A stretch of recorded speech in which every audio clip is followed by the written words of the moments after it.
Tonight on Centennial Sports TV. Top teams collide on the pitch as Centennial plays host to Seneca. And road hockey players from across the GTA team up to conquer a deadly disease. And Centennial Recreation Weekend takes students high above their comfort zone. Centennial Sports TV starts right now! Hello and welcome to Centennial Sports TV. I'm Lanny Foster with the wonderful and talented Mark MacDonald. Mark, how you doing? Good, Lanny. Thanks for the kind words. We've got 30 minutes of non-stop sports action from your community, East York, so let's just jump right into the highlights. We're going to start out with the Centennial women, and Lanny, dear viewers watching at home and throughout campus, I'm not going to sugarcoat it. This was a rough game for the gals in green. In fact, you could say that the Seneca Sting swarmed the Colts, scoring early and often, en route to a 6-0 victory. But you know what? Nicole Campbell, Centennial captain, is staying positive despite the early season struggles for her team. Like you could see the girls just still gave everything they got, even though like most of the goals were conceded in the first half. Just shows like the team has heart and they'll keep fighting no matter what, because we had a few great chances in the second half. We didn't finish, but it just shows like the heart that we have. Even though we lost 6-0, we still kept fighting. How would the undefeated men's team fare against the same Seneca Sting? We picked things up just before the end of the first half, where Louis Saab, that's a true soccer name right there, Lanny, isn't it? I like that name. If he gets the header, and the Colts are ahead 1-0. To the second half now, and guess who it is again? It's Louis Saab. He wasn't sobbing tonight. Definitely not. He puts the Colts back in front 2-1. That's at the 47th minute right there. And 56th minute coming up, it's Joey Bauco for Seneca, who ties the game up once again at 2 and tells everybody to shh, quiet. Bauco continued to silence the Colts at the 71st minute with his second of the match to put the Sting up 3-2. No selling this time. Joey's all business, Lanny. Close, but no cigar for the Colts as they fall 3-2. Joe Del Buso has the wrap-up. It was an unfortunate day for both Centennial College teams. The men lost in a heartbreaker 3-2. The women lost 6-0. The men's record now moves to 5-1-1 with their first defeat of the season, while their women are now 0-6-1 in the season. The teams will finish up their season at home, playing Loyalist and Fleming. For Centennial Sports TV, I'm Joe Del Buso. If you haven't heard, the Toronto Maple Leafs open their season tonight against the Montreal Canadiens. And I'm not watching. I'm here, recording this show. But no hard feelings, guys. I'll truck through. Those same Leafs made headlines earlier today, signing sniper Phil Kessel to an 8-year, $64 million extension. The soon-to-be 26-year-old winger was due to become an unrestricted free agent after the season and was sure to attract any suitor looking for a pure goal scorer. Kessel is one of 2 players to finish in the top 10 in scoring the last 2 seasons. That's all great, Lanny, but there's 29 other teams in the league too. Lots of storylines.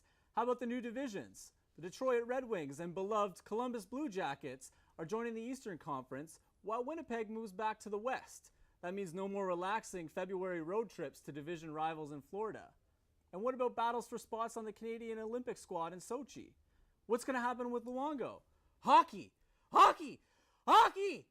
Oh my God, you're so aggressive, Sorry, Mark. Lanny. But to tell you the truth, Hockey nobody excites me. cares. Nobody cares what we think. It's about East York. It's all about you. That's why I got up from this desk and took to the neighborhood's fine streets to see what the locals think about the Leafs for this coming season. Rebound is loose. Sagan can't get it. Score! Brad Marchand! The weight of last season's Leafs collapse still resonates in East York. I was actually working. I worked down the street there, watching it on TV. Yeah, as soon as the goal went in, my hands were full of plates, right? So I just didn't know if I should just throw them on the ground or just continue on and walking, right? But Did you cry when they lost? A bit. So we're so used to this, aren't we? I mean, it's just a natural ennui. We all feel, oh, we knew this was going to happen, didn't we? Somewhere in our hearts. Yeah. Dad, did you cry when they lost? yeah. Be honest. yeah. But stop. It's a new season, and fans are optimistic. I'm excited about all the people at the office because they're excited about the game tonight. But yeah, it's good. Totally excited. What do you expect from the Leafs this season? I expect them to do better than last. You know, it's a growing squad. They're getting really good. I think it's good. You know, what if the young guys build on it last year and they actually buy into Carlisle? He's got a full year training camp and everything with him. They should do better than last year. Well, it's Burke's team, and Burke put the team together, and I was sad to see Burke go, and I hope it does well because it's Burke's team, and then he gets the credit. To beat Montreal, finish 4th in the division, and make the playoffs. Yeah, hopefully just, smash Montreal. This team, they should at least go to the end.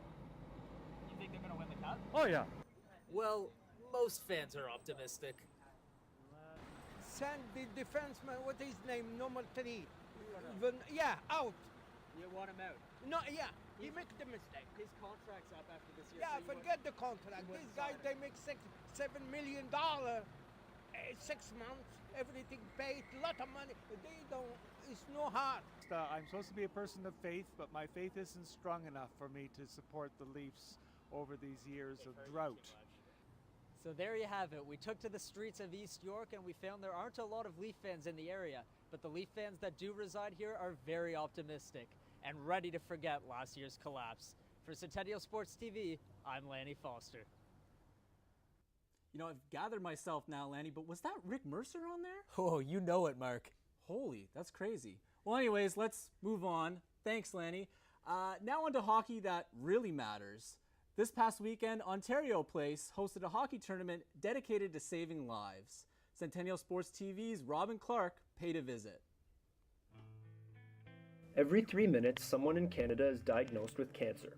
Now in its 3rd year, Road Hockey to Conquer Cancer brings Canadians together for a day of remembrance, celebration, and hundreds of ball hockey games. And those weren't the only matches going on. While the games are competitive in nature, the ultimate goal is to raise as much money as possible. It was a warm and sunny day at Ontario Place as teams faced off early Saturday morning. The event featured over 1,000 participants and raised $2,319,000 for cancer research. The first leg took place in Vancouver with the overall total expected to reach over $3 million for the year. Teams that raised over $15,000 in Toronto had the opportunity to draft a celebrity onto their team, including Mike Johnson, Nick Kyprios, and Ty Domi. While Domi is well known for dropping the gloves, he showed that behind the fists of steel is a more human side. As kind of a tough guy, having the most fights in NHL history, I can actually stand up here and cry in front of all you guys, and it doesn't really matter. Tyler McGregor was just like any other Canadian kid. He played hockey and dreamed of wearing the maple leaf on his jersey. That was until he got the news that changed his life. He had to tell me, as a 15-year-old kid, I was in my OHL draft year, he had to tell me I was going to lose my leg. McGregor represented Canada at the World Sledge Hockey Championships earlier this year and was recently named to the Olympic team. Without the assistance of the dozens of volunteers, this event wouldn't be possible. Rachel Harrison, a resident of the Beaches, began helping out because of a family connection. I got involved because my aunt was doing it for her friend who had kidney cancer, as well as my granddad and my grandmother who died of cancer, and I just really wanted to help out with the cause. I think it's a great idea to join. It's a lot of fun and you'll meet a lot of awesome people. Sign-ups for the 2014 event next September is well underway. Returning teams who re-enter received ballots for an all-expenses-paid trip to the Winter Classic in Ann Arbor, Michigan on New Year's Day. Reporting live for Centennial Sports TV, Robin Clark, Toronto. Coming up on Centennial Sports TV, Colts preseason ball. And one of our own straps on the speed skates, and speed cakes apparently. That's Cakes next. are delicious.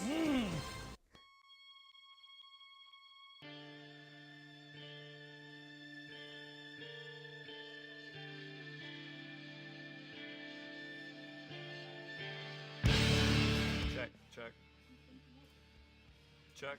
This thing on? Yeah, it's on. Roll the highlights.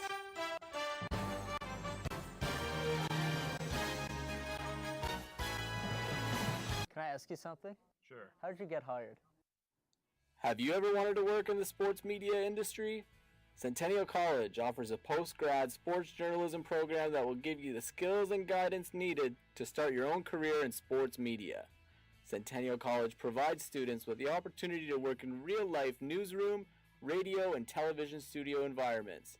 Turn your passion into a sports career today. Check out centennialcollege.ca for more details.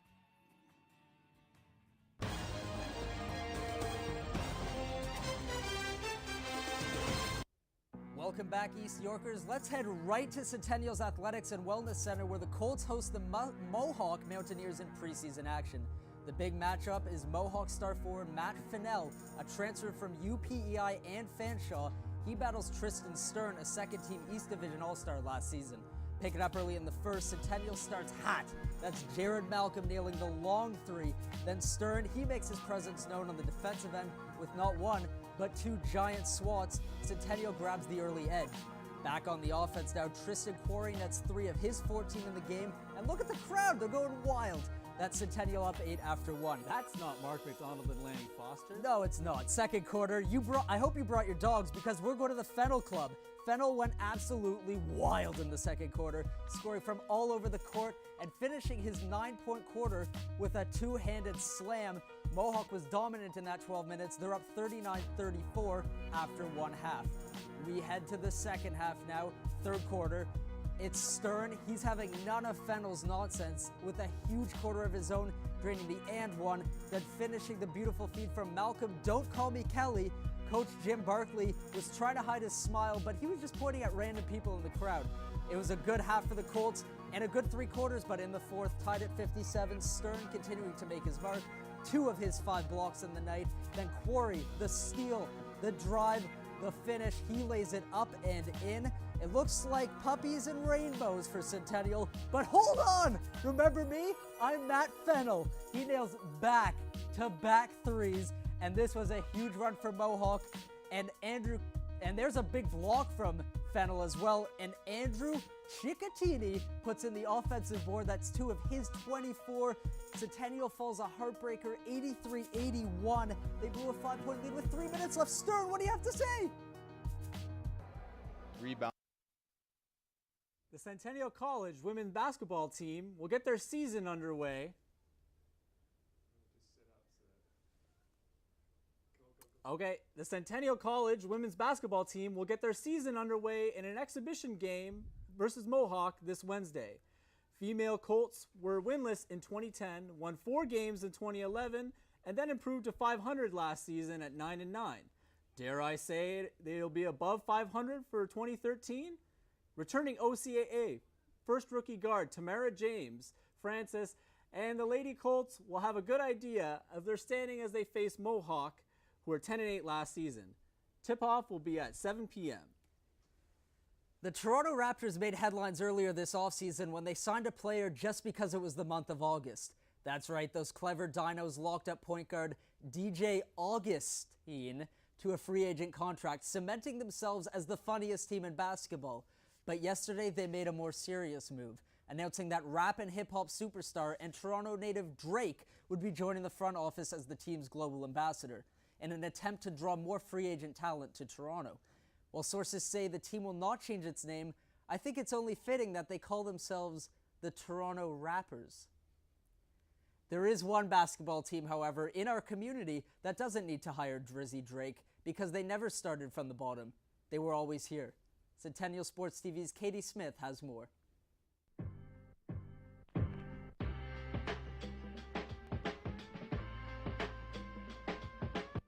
To say that the Eastern Commerce boys basketball team is a juggernaut in the city of Toronto would be an understatement.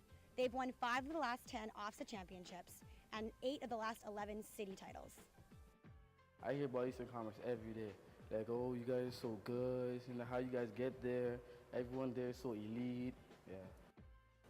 Growing up, Eastern Commerce is like the dynasty school, so I didn't have much of a choice, so I just came to Eastern Commerce. You'll hear the word dynasty a lot, and the commitment of the organization is the foundation for so much of their success. It's a great tradition, and without that tradition and buying into that tradition, I think that's what separates us. We buy into it, you know. You bleed Eastern, you're Eastern, you know what I mean? For us, basketball never stops. It's not just the season. After the season, we have workouts. Then in the summertime, they play with teams and we still have workouts. So it's a continual thing for us. Still 2 months away from the start of their season, the boys' senior A team is already well into two-a-day practices. I think I'm pretty good in shape. Everyone in the gym's in shape. We can run a lot. We do a lot of running. After every drill, we do a running, outside running. We sprint, we run some more. Yeah, well, if you're not conditioned right, it's going to be very difficult for you. But our coach does a great job of doing that, of conditioning us. Jamal McGloire is an alumni, and NCAA star Mick Kabongo is a recent former student. Kids come from all over the city for the chance to wear a Saints jersey. Family, we say family on 6, we do it, right? So we go Eastern, then we say family, and that's what we mean. So if I gotta come across as that, the big brother, the uncle, the dad, the grandpa, whoever that's gonna hold you accountable, yeah, step up. It's clear from today's practice that this year's squad will continue the commitment to athletic, academic, and team dedication that has become the mantra of the program. Athletic Director Nigel Tang guarantees that the team will contend for the city championship again this year. For Centennial Sports TV, I'm Kadie Smith. As if the Toronto Blue Jays season wasn't miserable enough, the baseball gods showed a twisted sense of humor on the final day. 23-year-old Henderson Alvarez, who you may remember the Jays traded away last offseason in the much-hyped move with the Miami Marlins, pitched a no-hitter against the Tigers on Sunday. Salt on the wound. The pressure is now on Jays GM Alex Anthopoulos to right the ship this offseason. For 20 long years now, the city of Toronto, and more importantly, its fans from East York, are missing out on October baseball.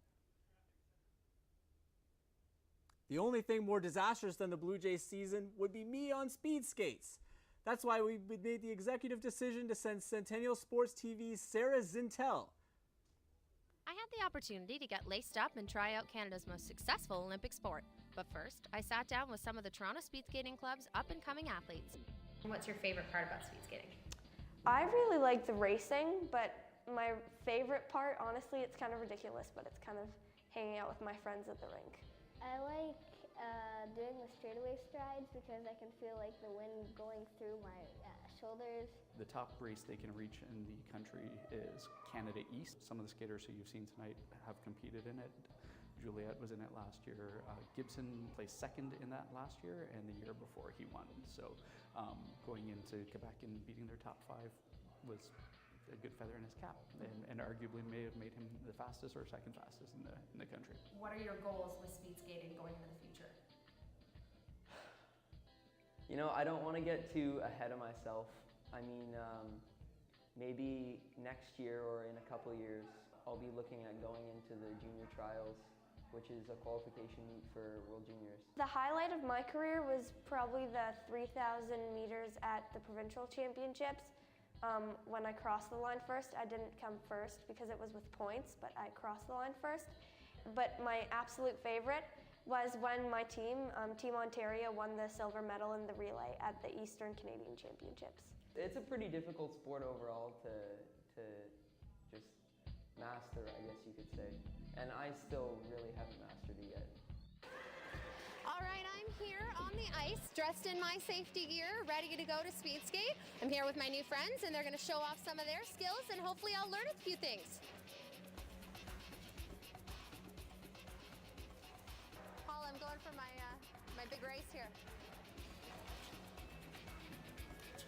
You said I need to put the weight on the ball of my feet. Right, the ball of your foot. So what that means is you're pushing your ankles forward and your knees are almost ahead of your of the toe of your boot. So you are arching your back. Okay. And you want to relax your back and bend it forward. So it's like we call this gorilla skating sometimes. You just hang low, and it's a nice curve, and your butt's tucked in.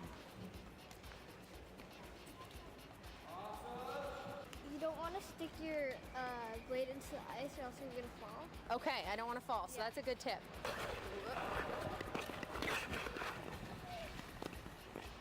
All right, so I've learned a few new things.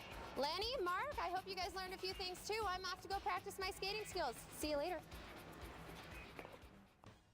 After the break, we blindly follow Centennial students to an outdoor sports weekend. And who needs a horse when you have a bike? More on Centennial Sports TV. Google. What is Centennial Sports Journalism?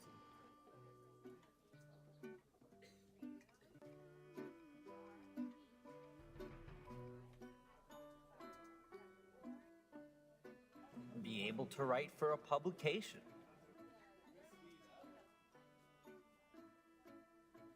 Who is Malcolm Kelly?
Golf season is almost done, and you could forget about this week's President's Cup because the Ontario College Championships are happening right now in Brant, Ontario.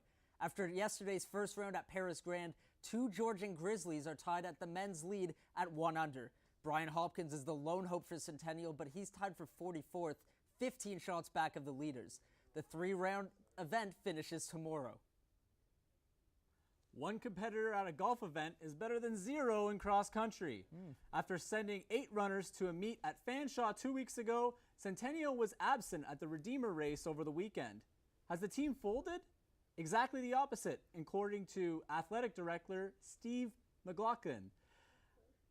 He told CSTV that this is Centennial's first cross-country season in 2 decades, and the team is just getting their feet wet. They'll be back in action next week at Humber. And as we all know, Centennial College prides itself on offering extracurricular activities to their students.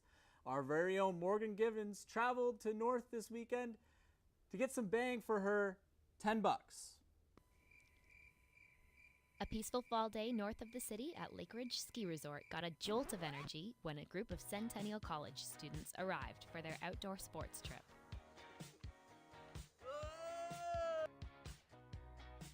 The students spent the morning getting to know one another while they navigated the trails of the Durham Forest.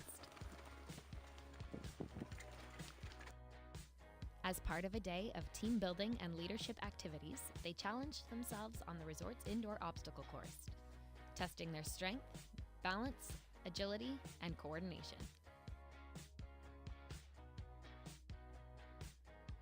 And then they did it blindfolded. But the highlight of the day had the students climbing high above the ground. Director Blake Gooding and his staff led the students out of their comfort zones and into a memorable experience. When we get older groups such as high schools and college groups coming in here, we aim more towards like a team building element, depending on our group dynamics, right? If they're into more just having fun and playing with it, that's what our day is going to be about. But it's definitely leadership-oriented, team-oriented. Yeah, it's always a great day. Campus Recreation Coordinator Jordan Robinson developed the idea for this outing as a way for students to connect outside of school at a minimal cost of only $10 per student. I kind of wanted something that was different than the trips that we usually do. I thought this would be a cool experience for a lot of students that maybe haven't had the opportunity to try mountain biking, high ropes course, or an obstacle course before, especially a lot of international students that are visiting.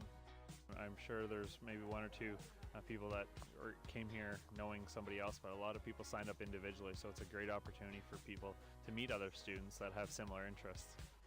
One of those students is Caitlin Ward, who clearly saw the value in this experience. It's just kind of nice because everyone's supporting each other, like just to make it through each thing, because I think this is challenging for everybody, so it's kind of nice just to support a stranger. It just makes you feel good. I'm surprised that I can actually do all of it. Like, I didn't think I was going to make it through the mountain biking or the high ropes for that matter, but it's just fun to challenge yourself. It was a perfect day at Lake Ridge Ski Resort for Centennial students who got up early on Saturday morning to escape the city and enjoy some fun and challenging events. For Centennial Sports TV, I'm Morgan Gibbens. Sticking with the outdoors, do you have plans this weekend? If not, you may want to check out Beaches Cycle Club end of season ride. The event will start at 7:30 a.m. at Coventry North Jaguar Land Rover in Woodbridge on Saturday. The distance varies from 93 to 127 kilometers. The cost is $35, but that includes energy snacks, a post-ride meal, but sadly not a Jaguar or Land Rover. And riding bikes is fun and all, but let's toss a mallet into the mix. Jordan Simpson profiles Toronto polo players, many from East York, and their new sport and their upcoming World Championship quest.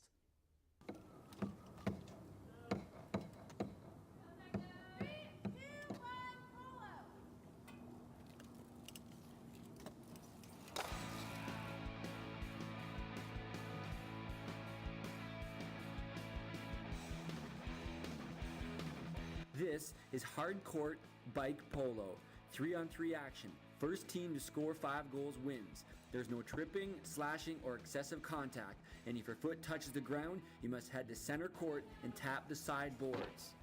Starting in Seattle in the late 90s, contemporary bike polo spread across North America through Bicycle Messengers and Planet Roots in Toronto between 2007 and 2008, according to veteran player Kevin Walsh. It was here in about 2007. Our friends in Ottawa had been playing already. I think they started in about 2003, which is one of the first cities in the world, really. They were among the first 5 or 6 cities. They picked it up in Portland. So Ottawa brought it back from Portland one year, and they started playing, and I think they came down here for a Cycle Messenger event. Gave some people here mallets, and a bunch of messengers here started playing. So that was about 2007. The next year, Toronto hosted the Cycle Messenger World Championships on the island, which brought about 500 to 1,000 messengers from around the world.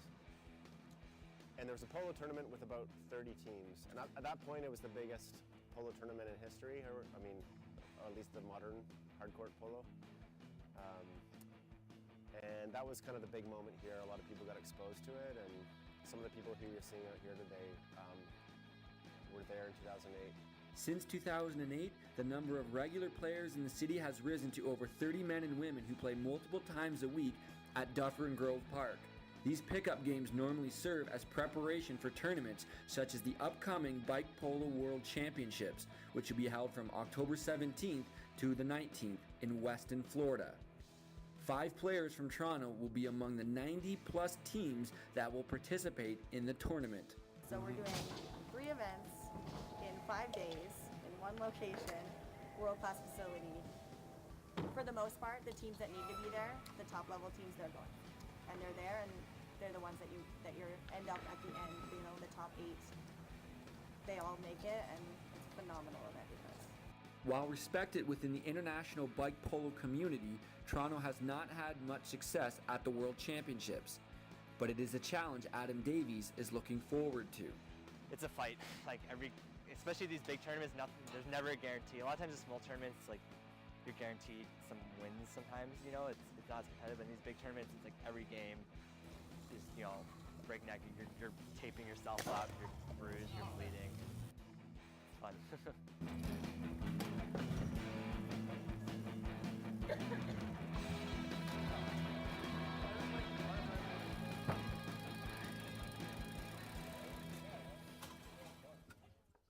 Well, Mark, that was a pretty fun show. More importantly, the NHL starts tonight. You're a Habs guy. I'm a Leafs guy. Who's going to win tonight? The Canadiens are going to win, and I could really go for some speed cakes right now. That's wrong, Mark. You're incorrect. The Leafs are going to win. From all of us at CSTV, I hope you had a good show. We'll see you soon. Speed cakes.